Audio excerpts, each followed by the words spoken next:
Goggle पुसत पुसत तिसऱ्या दिवसाची सुरुवात झाली आणि मस्तपैकी गाडीमध्ये चप्पल घालून एकदम कॅज्युअली बसलो होतो. मग हळूहळू प्रवास पुढं निघाला. हवेचं टेम्परेचर ॲडजस्ट करून मागच्या बाजूला एकदम प्रोफेशनल लुकमध्ये होऊन बसलो होतो टकाटक. कुठं गुजरातची अहमदाबाद सिटी सोडत नाही तर आजूबाजूला लोकेशन बघून फारच चांगलं वाटत होतं.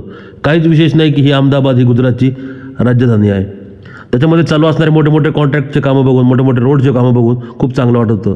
मग काय पुढे एका प्रसिद्ध स्टेडियम, ज्याचं की मला नाव घ्यायचं नाही कोणाचं, त्या स्टेडियमच्या शेजारी जाऊन मस्त एका ॲस्थेटिक कॅफेमध्ये प्रवास थांबवला आणि म्हटलं काय इथं थोडासा ब्रेकफास्टचा आस्वाद घेऊया. मग काय हळूहळू उडीद वडा आणि आपला फेवरेटनुसार कट डोसा आणि मग उडीद वड्याचा आस्वाद घेऊन पुढं निघालो.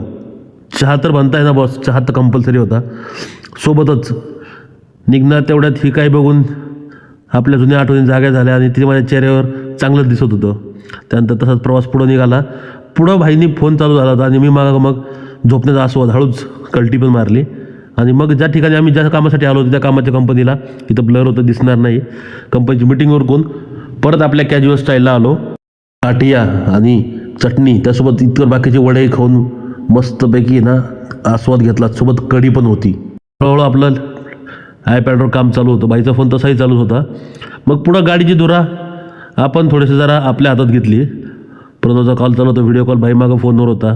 मग गाडीची फुल भनाट ड्रायव्हिंग करत करत आपण जवळपास आपल्या लोकेशनला, महाराष्ट्राच्या बाउंड्री पोहोचलो. मग चहा आणि ब्रेकफास्टचा आनंद घेतला. परत संध्याकाळ झाली होती.